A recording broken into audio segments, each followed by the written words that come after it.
皆さんこんにちは、天狗そばです。今日もね、ゆるく雑談していこうと思って収録を始めてみました。いかがお過ごしでしょうか？何かしながらゆったりと聞いてみてください。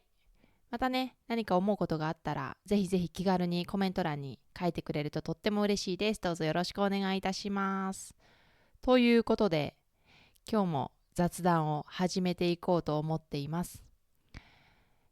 今日はね、もういきなり始めちゃうっていうのは今朝いつもね雑談始める前に今朝何したかとかそういう話をするんですよね。朝収録してるので、その収録の前にね何してたかみたいな話をよくするんですけど、今日いきなりしちゃうのは今日のテーマに合ったことを今朝してたからなんです。今日のテーマ、最近買ってよかったものは？皆さん最近買ってよかったものってあります？私ね、あんまり買い物自体をしないんですよ。昨日もねちょっとお話しさせてもらったみたいに、ミニマリストじゃないんですけど、別にねミニマリストを意識してるわけでは全然ないんですけど、やっぱりね物が増えるとどうしてもね片付けるものが増えるというか、掃除をする時に邪魔になるものが増えるということで、なかなかね買い物っていう風に考えてしまいましたけれども、考えてみるとね結構ね出てきましたよ。最近ってどのくらい最近かっていう話なんですけど、私はねこの2週間ぐらいっていう風に考えました。この2週間ぐらいで買ったものがいくつかありましたので、その中で買ってよかったなって思えるものを今日はご紹介していきたいと思います。どうぞよろしくお願いいたします。いきなりなんですけれども、今朝ね何してたかっていうと、ティーココアっていうものを作って飲んでました。皆さんティーココアってご存知ですか？私ね知らなかったんですけど、お茶とココアを混ぜたものなんですよ。それはね最近、本当に地元っていうか住んでるところから、ちょっと隣町みたいなところに出て、ちょっとおしゃれなカフェに行ったんですよね。個人経営の、チェーンじゃなくて個人経営のちょっとおしゃれなカフェに出向いてみて、なんかねちょっとねそれなりにおしゃれぶって、何かおしゃれなものを注文して、ちょっとね漫画でも読もうかななんて思って、漫画をね持って入って、それで注文しようと思ってレジに立ったんですよね。でメニューを振ってみた時に、最初ねコーヒーをホットコーヒー頼もうと思ってたんですけれども、ちょっと寒い日だったんでね、ブラックでちょっとホットコーヒー飲みたいななんていう風に思っていたんですが、ふとね目に留まったのがティーココア。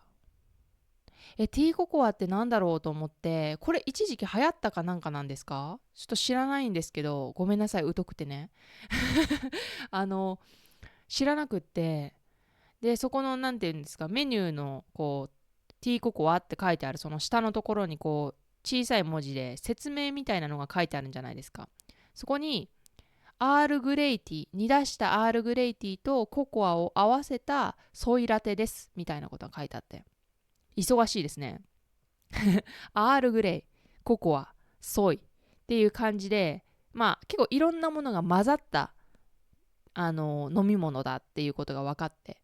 で私豆乳好きですし、あとココアも大好き。特にホットココアね、もう冬はね過ぎちゃったんですけれども、春先でもね結構ちょっと風が吹いて小寒いような日がありますので、そういう日にココアなんてぴったりですよね。で、私の好きな紅茶ということで、なんかこれパーフェクトだなと思って、ちょっとブラックは置いといて、これ頼んでみようと思って、じゃあティーココア一つくださいっていうことで頼んでみたんですね。それで、お砂糖入れますか、それともノンシュガーにしますかみたいな感じで言われたので、じゃあちょっとだけ入れてもらっていいですかみたいな感じでお願いして、もう本当になんていうのかな、なんかね、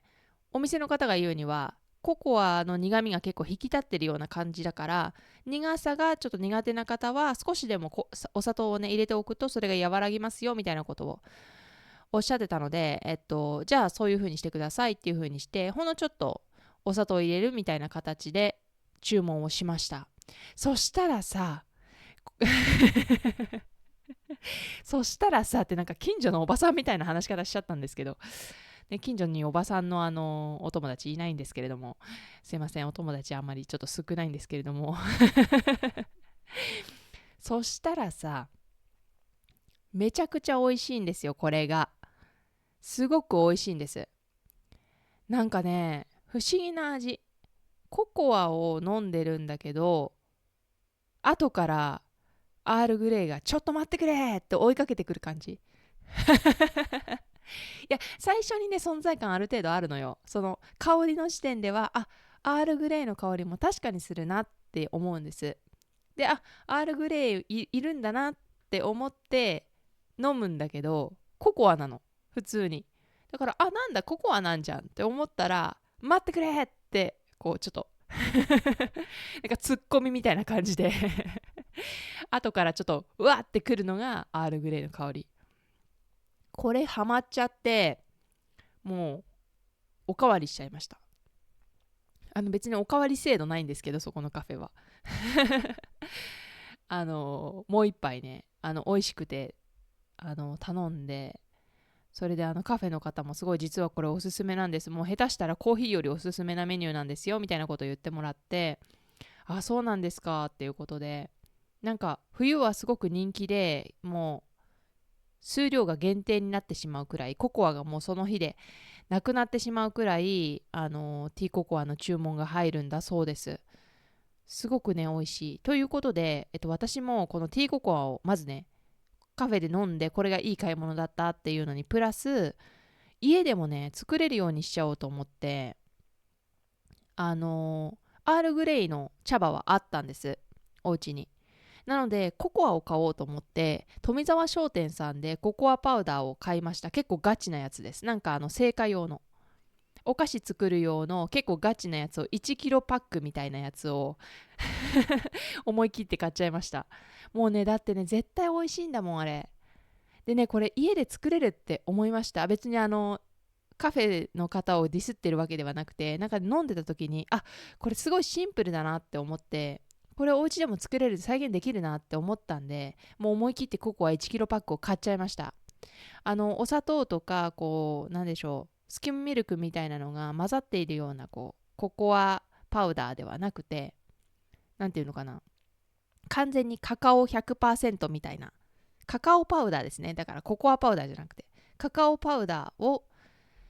購入をしました。これねすごい、もう袋開けたらめちゃくちゃいい香りで、ザ・ココア、もうココアの海の中に浮かんでるみたいな、なんかすっごいいい匂いがするんですよ。でもね、カカオパウダーだけで舐めてみると正直ね全然美味しくはないんですよ。なんかね酸っぱくて、なんていうのかな、酸っぱくてこう本当に苦さ酸っぱさ、なんか鼻に結構ツーンってくる感じ、鼻と舌にツーンってくるような感じで、なんかねあんまりあれ大丈夫かなってなるんですけど、それを豆乳であったり牛乳であったりね溶かしてココアにすると、あら美味しいという風になるわけなんですね。作り方といたしましてはもうめっちゃ簡単です。これお店の方にちなみに教えてもらいました。すいません家でも作りたいんですけどってもう言っちゃいました。だって2杯も飲んだら分かってくれるよね。でね、そのね作ってるところもね見てたので、結構ね空いてたんですよ、私が行った時に。で入って注文して、でちょっとお店の方とおしゃべりしながら、そのね作ってるカセットコンロみたいなのですぐそばで作ってたので、それを見てたんですね。でプラス作り方も教えてもらったっていう感じなので、ちょっとお教えしますね。まずね、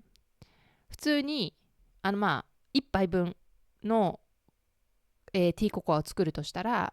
コップを用意しましてね、飲みたいコップ用意して、それに飲みたい分だけの豆乳を入れて、それをお鍋にジャーっと入れて温めます。で温めてる最中にココアパウダーを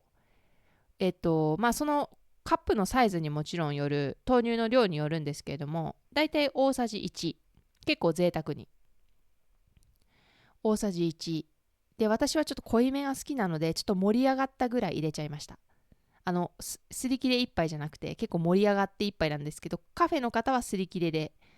スレスレ1杯で入れてました。でここでちょっとポイントなんですけど、泡立て器みたいなやつでカーッと混ぜないとココアのね、カカオパウダーのね、ダマができてしまうんですよね。これがね、ちょっとトリッキーなところで、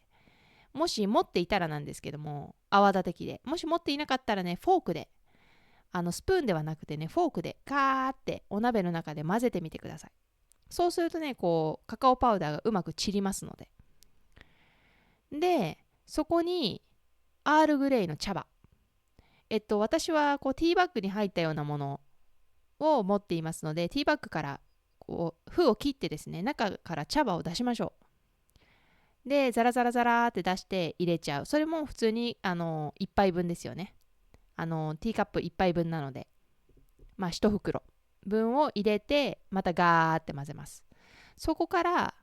まず沸騰させます。もう結構ボコボコにさせちゃっていい感じです。で、沸騰したら弱火にして4分間煮出します。くつくつくつくつくつくつ煮まして。でね、その間にね、結構ね、鍋の底に、こう、なんていうのかな、豆乳の膜みたいなのができちゃったりするので、それがね、焦げちゃったりするといけないので、かき混ぜ続けるのがいいっていう風には一応言われました。でもね、私がやってる時はね、特にそういった膜みたいなのはできなかったので、こう、お鍋の種類によるのかなとか思ってます。直火だったり IH だったり、まあいろいろあると思うんですけど、もしね、こう鍋の底をこうなんとなくこう泡立て器とかフォークで触ってみて、なんとなくこう膜ができてるなと思ったら、それをこう溶かすような形というか、膜ができないようにかき混ぜ続けてみてください。さあ、それが出来上がりましたら火を止めて、最後にお砂糖、ほんのちょっとです。私の場合小さじ半分ぐらいしか入れませんけど、甘くしたいんでしたら増やしてみてください。それをまあさーっと溶かして、まあ十分熱いので溶けますので、さーっと溶かして、それでこしながら、茶こしっていうんですか、あれでこしながらティーカップに注いでいくと。それで完成っていう感じのものなんですね。今ちょっと詳しく説明したから複雑になっちゃったかもしれないんですけども、簡単です。豆乳温め、カカオ入れて温め、茶葉入れて温め、とにかく温め続けながらずっとかき混ぜていく感じですね。で、全部入れたら沸騰させて弱火で4分以上っていう感じです。もちろんね、ノンシュガーでも美味しいっていう風に言われていたので、お店の方もノンシュガーがいいような方は砂糖入れずに、もうそれで完成にしちゃって OK だと思います。私はね、さっき言ったように小さじ半ぐらいは入れてます。いや、これがね、結構は落ち着く味なんだよな。ほっとするというか、いいなと思いました。結構ね、なんか飲み物としてはボリューミーなんですよ。もちろんね、こう、アールグレイの、こう、風味みたいなのもありますし、あとココアって結構こう、お腹にたまるみたいなのあるじゃないですか。で、プラス、豆乳なんで、結構こう、タンパク質っていうか、なんだろうね、飲んだだけでね、結構ね、お腹がいっぱいになるみたいな感覚があって、私的にはね、結構満足感のある間食みたいな感じにしてます。考えてます。うん。なんかね、こう、物足りなさがないというか、だからね、結構こう、なんでしょう、ノンシュガーにしたりすれば、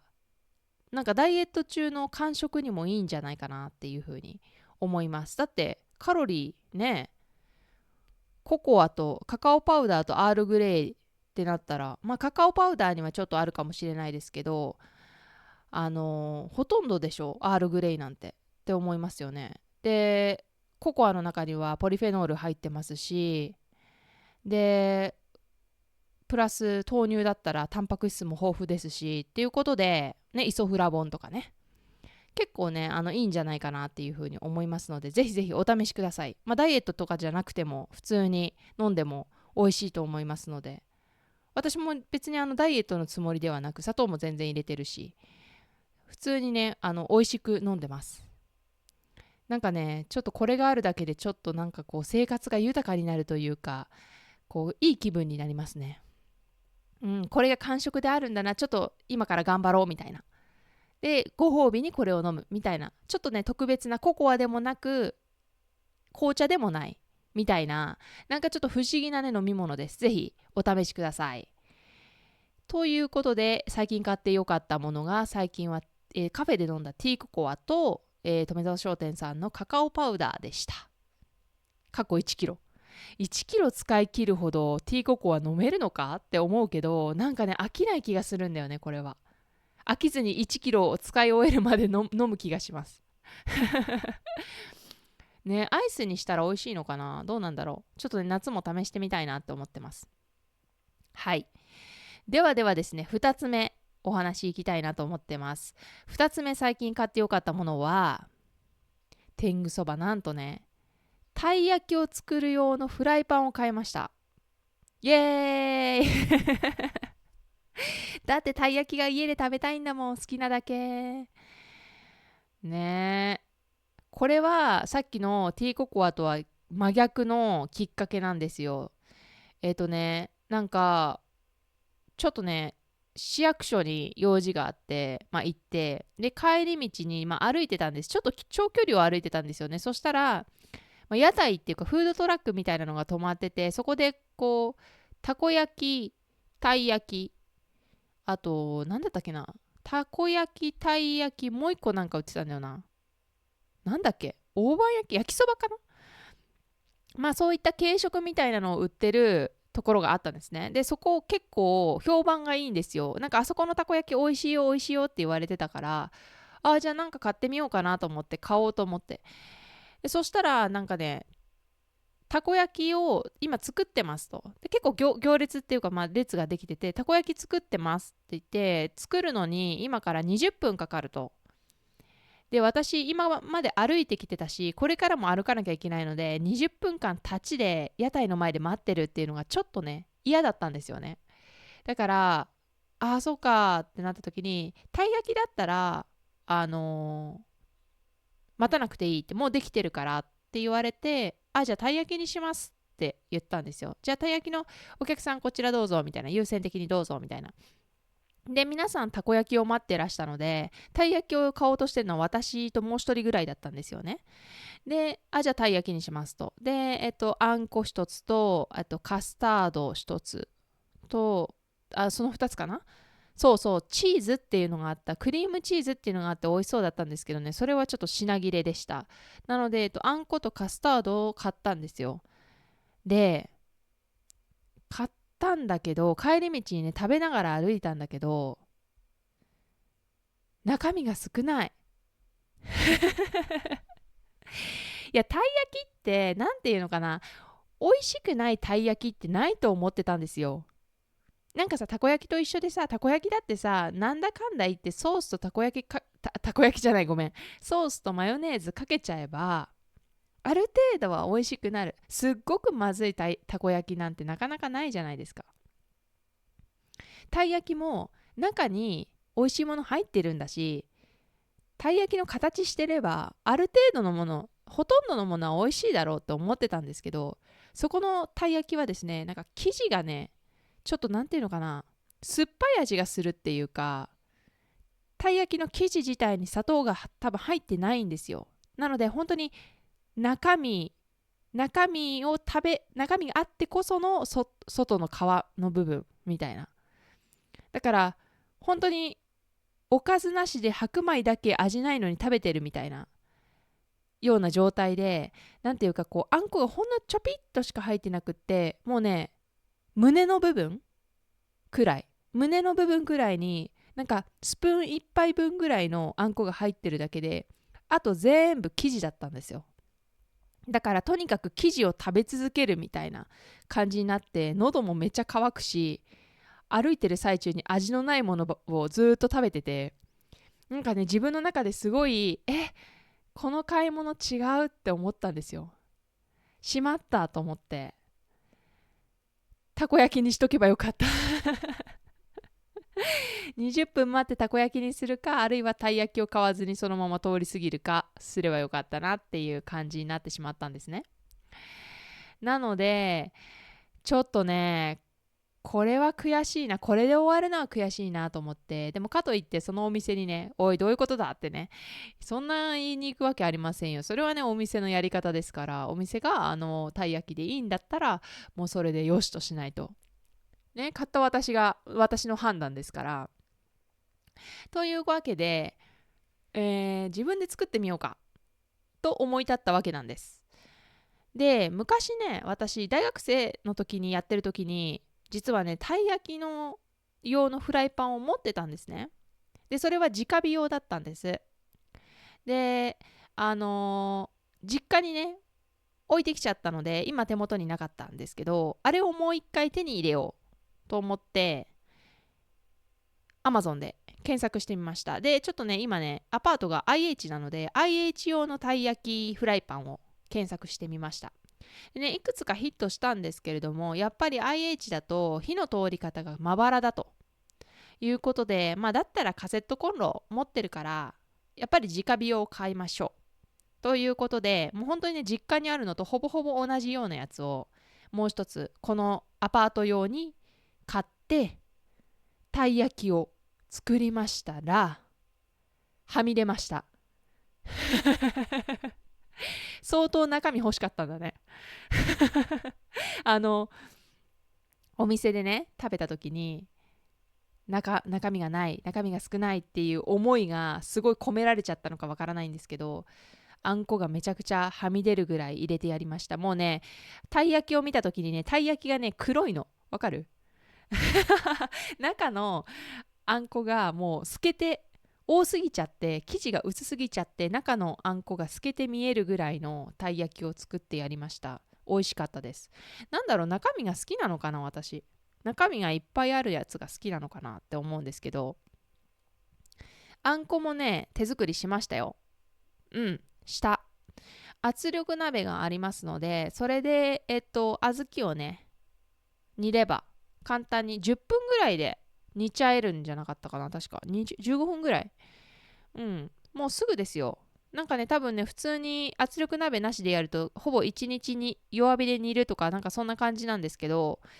なんか圧力鍋だと15分、20分とかで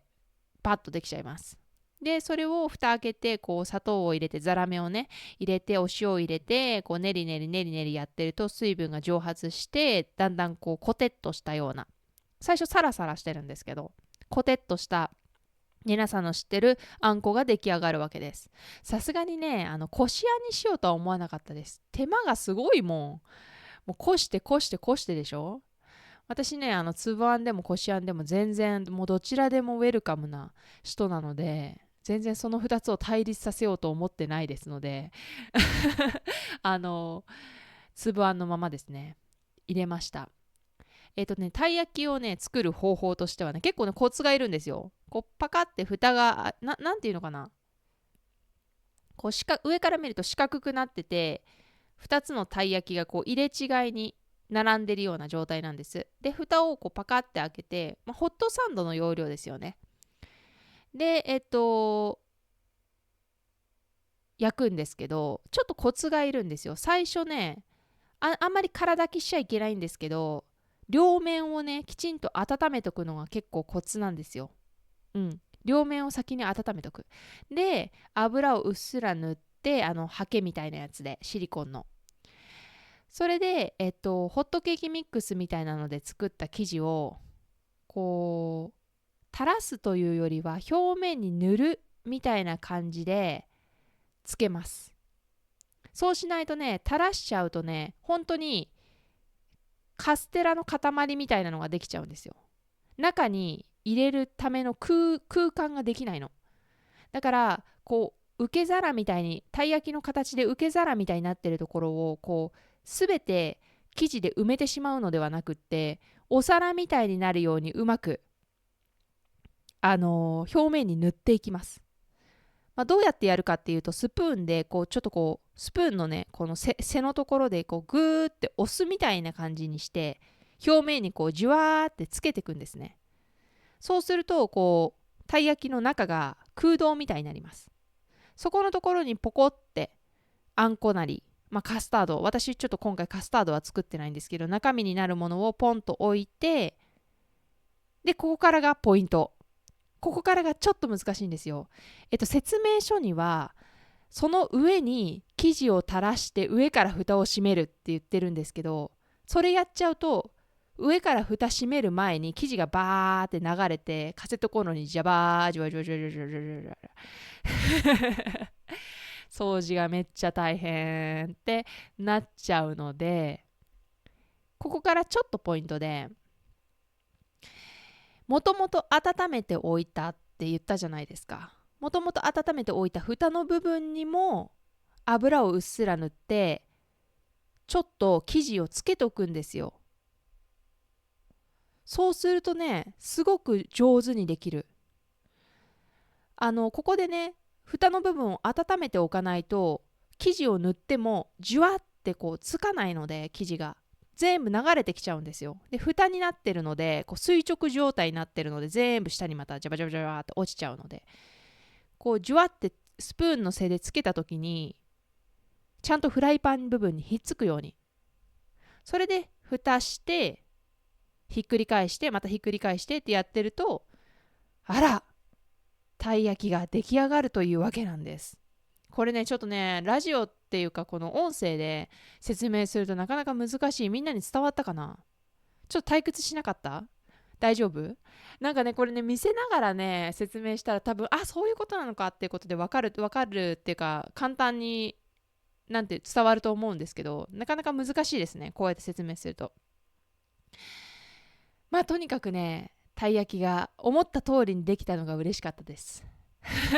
だって思った通り、お店だとさ、やっぱりさ、なかなか当たり外れあるじゃないですか。思った通りのものが出てくるかどうかってわからないですよね。で、その人の好みによっても違いますよね。たい焼きの皮が好きっていう人だって世の中にはいるでしょうから、中身がそんなに入ってて欲しくないっていう人もいると思うんですよね。で、私みたいに中身は入ってれば入ってるほど嬉しいっていう人もいるわけじゃないですか。なのでやっぱりね、家で作ると自分の思った通りにできるっていう点ですごくいいです。あと何個もできます。何個もできる。なので、生地を作ってあんこを作ってどんどん作って、それをラップで包んで冷凍してってやってると、あら、2週間分ぐらいのたい焼きが出来上がっちゃうわけでございます。毎日1個ずつ食べても全然2週間あっても減らないぐらいできたかな。うん、今私の家のちっちゃな冷蔵庫の冷凍庫にはたい焼きがいっぱい。嬉しいですよ。皆さんもね、もしちょっと最近どうだろう、なんか面白いものを作ってないな、なんか食べたいなって思ったら、このね、たい焼きフライパンを買ってみてください。結構面白くできます。中身はね、別にあんこ手作りしなくていいと思います。ちょっとめんどくさいんで、チョコレートとかね、入れてもいいかもしれません。普通に板チョコをパリンって割って置くだけでも、十分美味しくできましたし、私はね、マシュマロも入れました。チョコレート普通にパリって割ってポンって置いて、マシュマロ2個ぐらい並べて、蓋してってやったら十分美味しいのできますから。チョコたい焼き、チョコマシュマロたい焼き。簡単でしょ？そしたら生地作るだけでいいもんね。生地もね、ほんとホットケーキミックスですよ。ホットケーキミックスに牛乳入れただけっていうようなもの。本当にね、簡単なものなので、ぜひぜひ作ってみてください。もうね、焼くとこだけちょっと複雑なのは。材料自体は全然楽なもんです。結構ね、これ買ってよかったなと思います。おすすめ。次がですね、焼きたて茶畑。これ最近買ってよかったものです。電車でね、1個、2個かな。2つ駅行ったところに新しくパン屋さんができまして、そこでね、ちょっとね、美味しいパンが売ってるっていう噂を聞きまして、私ね、パンがすごく好きなので、自分で焼くのって結構限界があるじゃないですか。やっぱりオーブンもね、家庭用のものだし、別にそんないいやつじゃないので、普通に一人暮らし用のなんかもう、ちょっとなんかギリなんかピザトースト焼けるみたいな感じのやつなので、ちょっとね、そこでね、パンをね、本格的に作るっていうのはなかなか難しいと。ということでね、パン屋さんは結構開拓してるつもりです。それで、二駅向こうのパン屋さん、ちょっとできましたっていうことで、まあ、できてからちょっと経つんですけど、それからね、美味しいんだよっていうね、噂が私のところに来るまでにちょっとかかって、で、それで行ってきました。でね、なんかね、表みたいなのがあるんですよ。こう、焼きたての表こう何時になったらこれ焼けます、何時になったらこれ焼けますみたいな表みたいなのが書いてあって、これいいなと思って、普通にこう写真撮ってキープしとこうと思って、でそこにはですね、カレーパンだったり食パンだったりバゲットだったり、いろいろこうピザだったり、いろんなのがこう30分ごとぐらいに何時に焼けます何時に焼けますみたいなのが書かれてて、どれも美味しそうだな、これどの時間帯に来てもいいなって思ったんですね。で私がその時初めて行った時にはたまたま茶畑が焼きたてになってまして、茶畑だけっていうのも売ってましたし、茶畑サンドイッチになっているものも売ってました。で私その時たまたま家に大量のレタスがあったんですよ。なぜ大量のレタスがあったのかわからないんですけど、なんか春になってレタスが出始めて、なんかはしゃいで買っちゃったのかな。なんかすごい大玉のレタスが2つもあって、あれをちょっと消費したいなと思ったのと、あと、生ハムがあったので、ちょっとうちでじゃあ作ろうと思って、横を見たら、茶畑サンドの方を見たらね、すごい美味しそうだったんですけど、そこにもねレタスと生ハムがとチーズかなが入ってたので、なんかだったら家で作っても同じかなと思って、茶畑だけのやつをね、4つ買って帰りました。せっかくだったんで。で2つは冷凍をして、でね、なんかね書いてあったんですよ、壁に。冷凍もできますみたいな。1つずつ、ラップでふわっと包んで、ジップロックに入れて、で冷凍すると結構1週間ぐらい持ちますよみたいなことが書いてあって、じゃあ2つ冷凍して、で2つ食べましょうっていうことで、2つを、レタスと、最初バター塗ったのかな、バター塗って塩コショウして、でレタス、生ハム、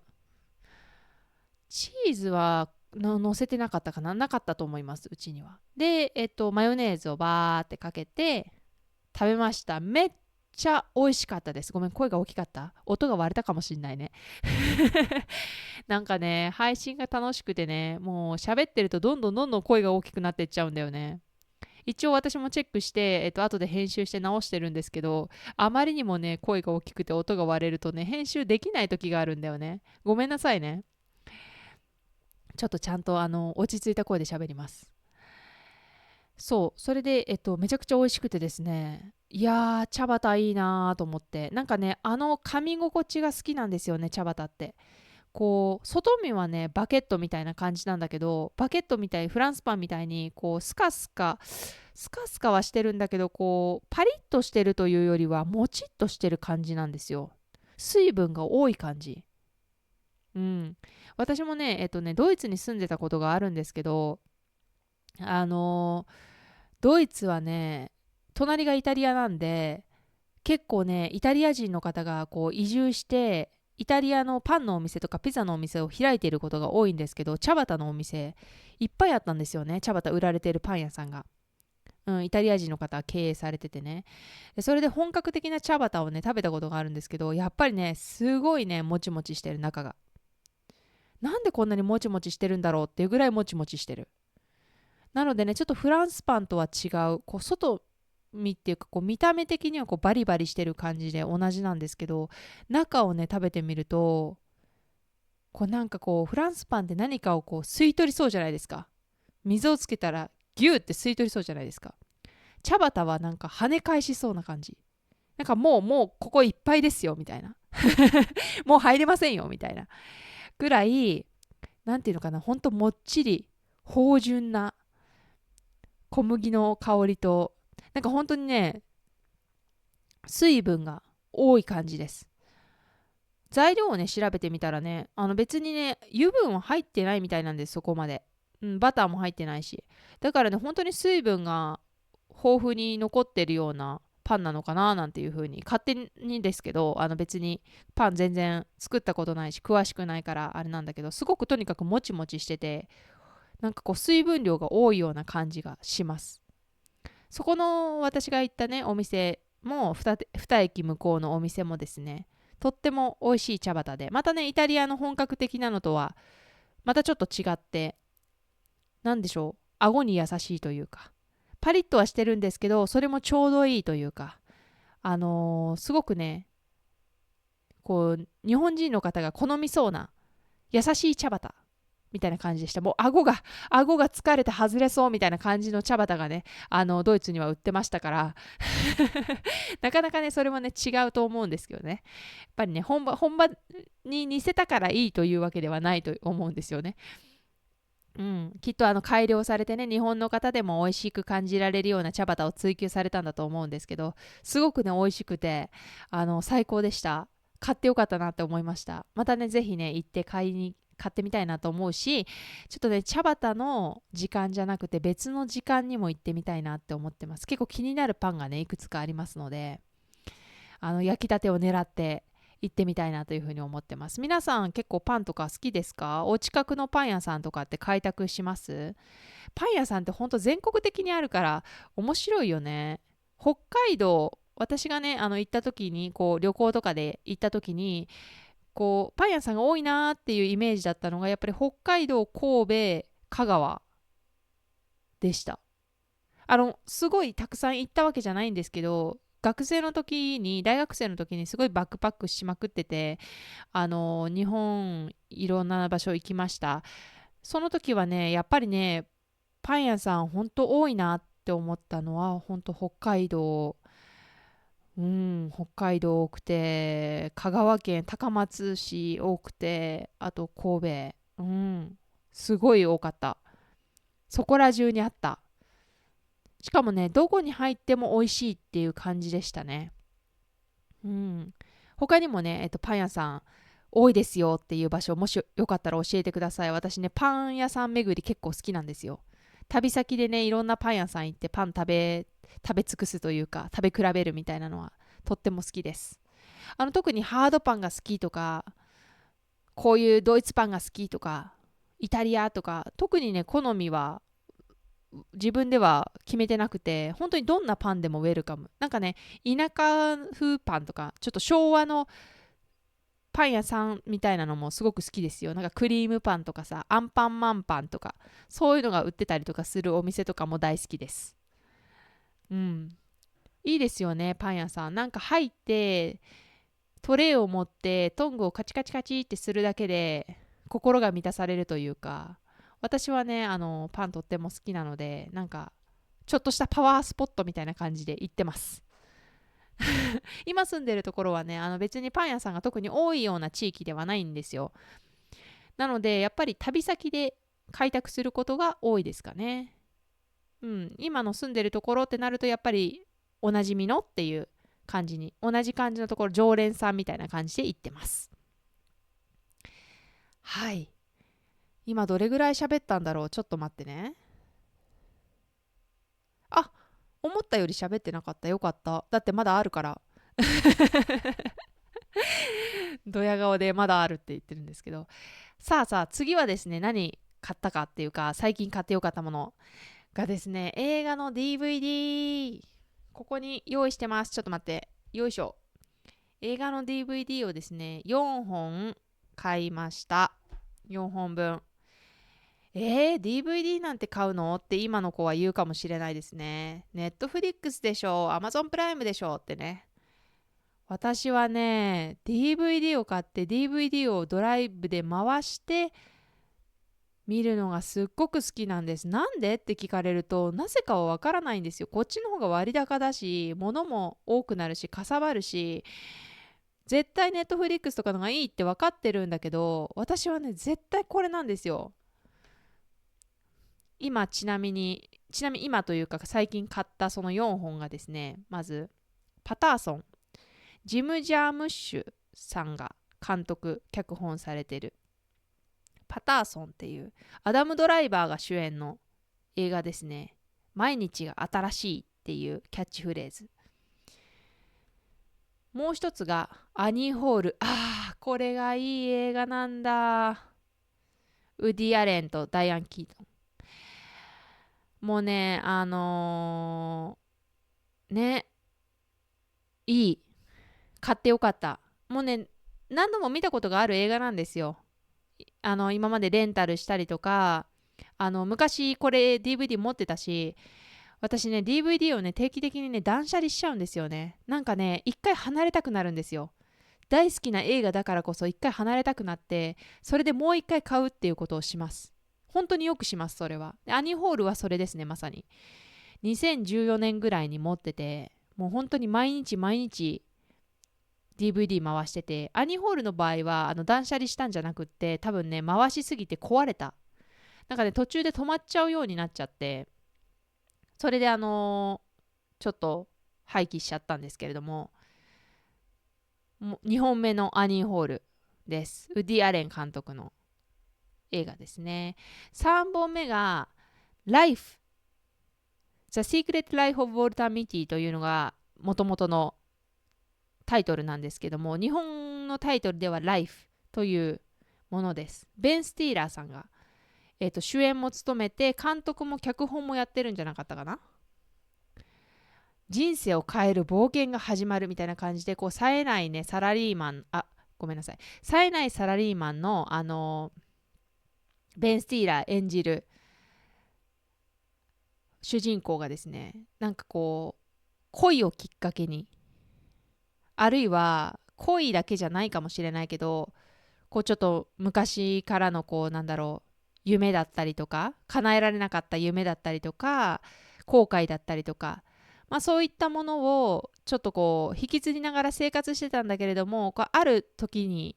あるきっかけで、よしじゃあ冒険に出ようということで外の世界に飛び出していったみたいな、結構こうなんか勇気あふれる、こう励みになるような、こう見てるだけでね元気がもらえるような映画です。私ね、実は普段こういうタイプの映画見ないんですよ。なんかこう、なんかすごい言っちゃいけないかもしれないんですけど、ありがちじゃないですか。なんかこう冴えないサラリーマンが生活に疲れてて、でもなんか恋をしたことをきっかけに外の世界に飛び出そう、海外に行ってみたいな、なんか冒険してみたいな、でなんかめちゃくちゃなんか成長してみたいな、なんかちょっと外に出ただけで短期間でめちゃくちゃ成長して、でなんか帰ってきたらなんか恋が叶うみたいな、なんか今までの自分から脱皮したみたいな、なんかそういうなんかちょっとありがちだ、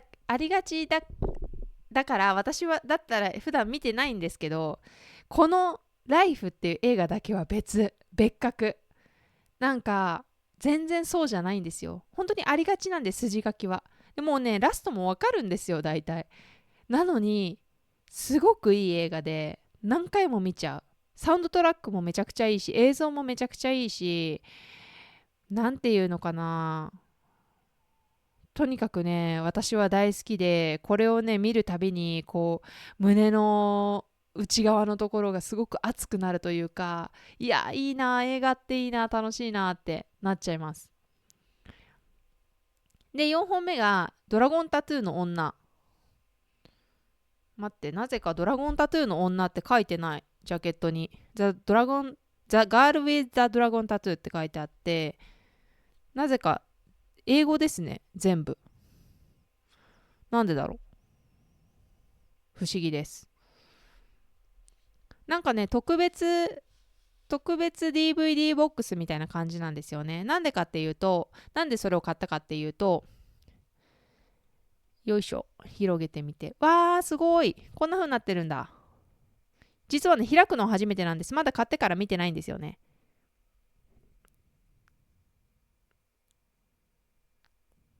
おー、こんな風になってるんだってみんなに見せてあげたいんだけど、監督のね特別解説っていうのがあって、解説がついてるんですよね。どういうのかっていうと、皆さん映画の解説って聞いたことありますか？なんか特別限定版みたいな感じで特典としてね、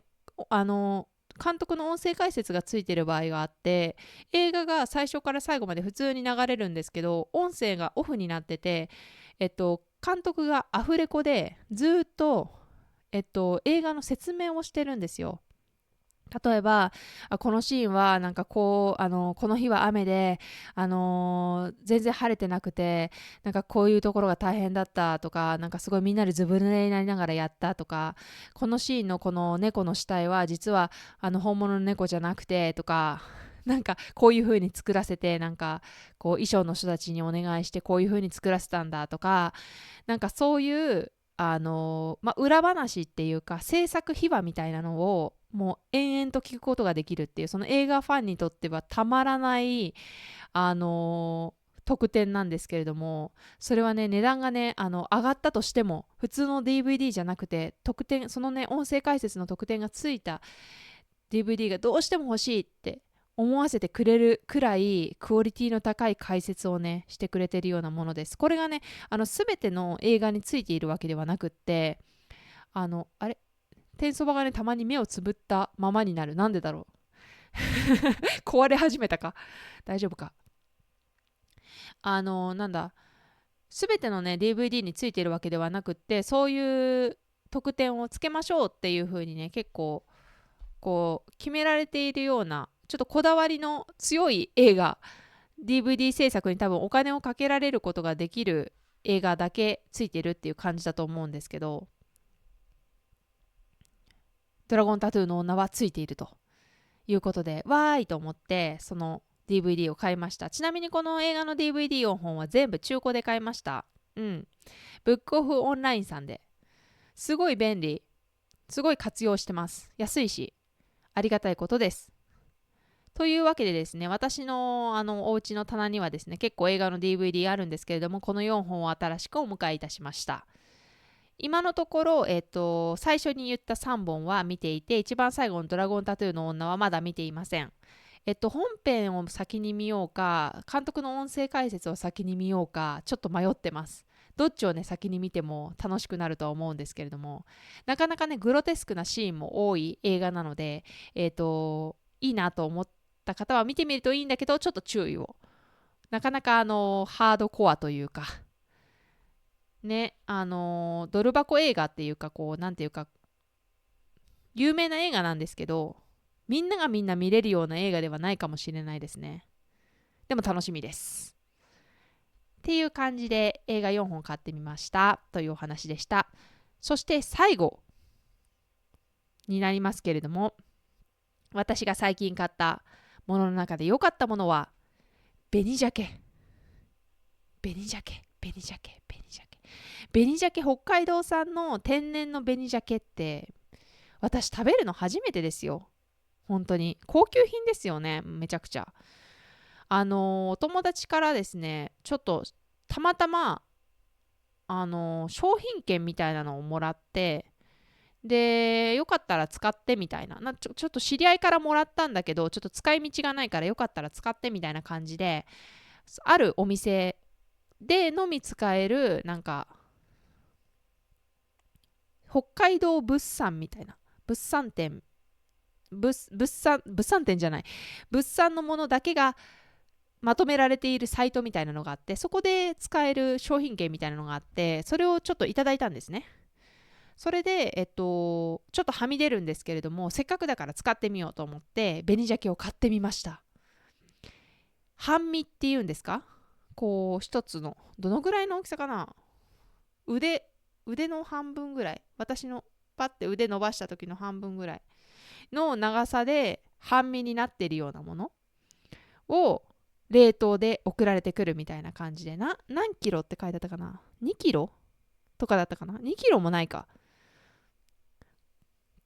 それぐらいのものをね送ってきてもらって食べてみました。めちゃくちゃ美味しいっていうか、意外と硬いものなんですね、紅鮭って。私初めて食べた。なんかこう、私が普段食べている鮭の切り身とかってなんか輸入されたような感じの養殖のものなんですけど、そんなに頻繁に食べるようなものではないんですけど、こう焼くと結構油が出てきますよね。で、そんなにね重たい感じではないっていうか、スルンスルンってこう身がほどけて、結構こう軽く食べられちゃうようなものだったんですよね。だからそういうものなのかなって思ってたら、紅鮭ってすごく重たいんですね。で、焼いても油が全然出てこないんですよ。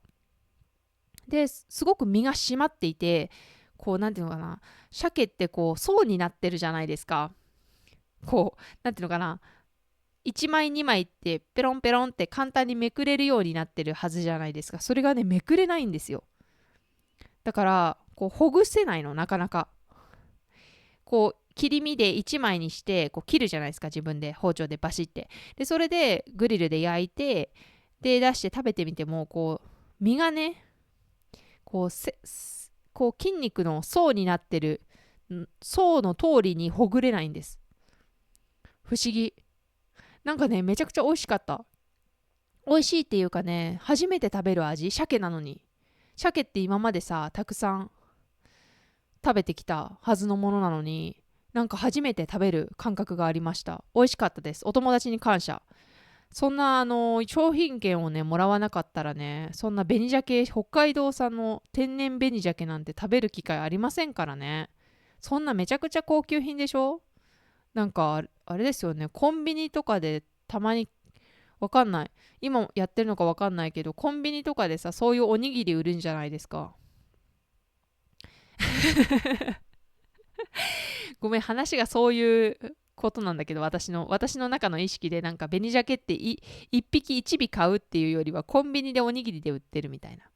それでもめちゃくちゃ高いですよね。なんか一つおにぎり300円以上とかして、みたいな。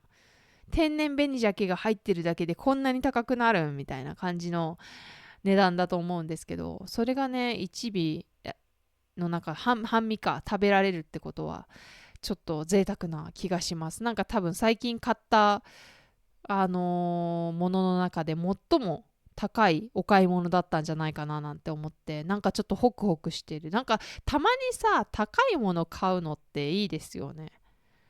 なんか私らしくもない発言なんですけど、私結構ケチな方なので、なんか高い買い物ってなかなかしないんですよね。まあ皆さんも今までの話聞いてたと思うけど、たい焼き器、茶葉、ココア、カカオパウダー、DVD とかだったら、なんかそんなに高い買い物じゃないんだなみたいな感じだと思うんですけど、やっぱりたまにこう1万円超えの高い買い物をですね、まあ私にとってはそれが高いんですけれども、高い買い物をいやってやってみると、まあ、商品券があったので1万円は超えてないんですが、でもやっぱり気持ちいいというか、届いた時とかにおーってなって、食べた時におーずっとおーじゃねえかって感じなんですけどもっと他になんか言えって感じなんですけど、おーって感じで楽しみました。なんかそういうね、お金を使って楽しむみたいな楽しみ方があるのが大人のいいところというか醍醐味ですよね。あとさ、最後におまけというか言い忘れてた。エナジェルっていうペンを買いました。これめっちゃ書きやすいです。おすすめ。ペンテルさんのリキッドジェルインクエナジェル。エナゲルって読むのかな、エナジェルでいいのかな。私はね、0.5 っていうのを買いました。なんで0.5にこだわったかっていうと、先っぽがニードルティップなんですよ。先っぽがね、皆さん、ボールペン、私結構マニアックなんですけど、好きなんですけど、ボールペン揃えるの。ボールペンの先っぽがね、こう、ニードルティップってなってるやつご存知ですか？なんて説明すればいいんだろう。見れば絶対わかるって感じなんですけど、ニードルっていうぐらいなので針みたいにすっごく細いんですよ。こう三角形ってか円錐になってるんじゃなくって、すごく細い円柱になってるって感じ。ほんと見ればわかるって感じです。ニードルチップって調べてみてください。それがね、0.5 っていう太さだと先っぽがそういう風になってるよっていう、ニードルチップですよっていう風に、商品紹介のところに書かれてたので、それがいいと思って買って、めちゃくちゃ書きやすいです。これすっごい気に入っちゃいました。私ね、結構書くんですよ。うん。書く機会が多い。ボールペンで。ボールペンだとまず肩が凝らないし、長時間こう楽に書き続けられるっていう意味で、シャーペンよりもボールペンの方が重宝してます。あと書くって言っても、まあ日記とかそういう感じのことではなくって、例えばなんていうのかな、ちょっとなんて言うんでしょう。例えば英語の勉強とかするときに、まあ、そんなにすごい頻繁に勉強してるわけではないんですけども、私のちょっとした夢があって、このラジオをですね、天狗そばラジオをですね、英語でいつかやってみたいなっていうふうに思ってるので、それのためにちょっと英語を勉強してるんですけど、ちょっと走り書きっていうか殴り書きみたいな感じで、単語をね勉強する時とかにこういうのでささささって書いてやったりすると、やっぱり書き心地がいいと勉強中も気分が良くなるっていう感じでバーってこれで書いてます。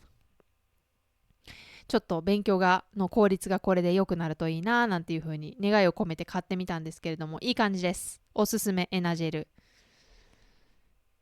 なんかね、本当にスルスルスルって書ける感じですね。嬉しいです、こういうのがあると。今までは何使ってたんだろう。ちょっと待って。今までのもすごく良かったんですよ。アクロボールだ。アクロボール。これはね、パイロットさんの。これはすごくいいです。めちゃくちゃお気に入り。これもね、使い続けます。こっちはね、油性なんですよ。で、エナジェルの方は水性なんです。だから、使い分ける時にすごくいいかなっていうふうに思います。なんてちょっとおまけでお話ししてみました。さてさて、今日もですね、たくさん雑談してしまいましたけれども、なんか最近やっぱりちょっとなんか楽しくなってきちゃって、興奮しちゃって、途中からめちゃくちゃ早口になったり、声がこう大きくなっちゃって、高くなって、皆さんにとってちょっと聞きづらいんじゃないかなっていうのが最近ちょっと悩みというかコンプレックスになってきました。もうちょっと優しくゆっくり低い声で落ち着いた声で喋ることができたらいいななんていうふうに思うんですけれどもね、なかなか自分の感情の高ぶりをねコントロールできずにおります。ちょっと悩ましい。今日もね聞いてくれてどうもありがとう。楽しい時間を過ごしていただけましたでしょうか。次回の放送はですね、また100の質問挑戦していこうというふうに思っていますけれども、盛りだくさんなのでぜひぜひお楽しみに聞いてみてください。そしてチャンネル登録とコメントもね、もしお時間ありましたら、もうほんのちょっとでいいんですよ。聞いてますとか、そんな感じでも全然もう嬉しいので、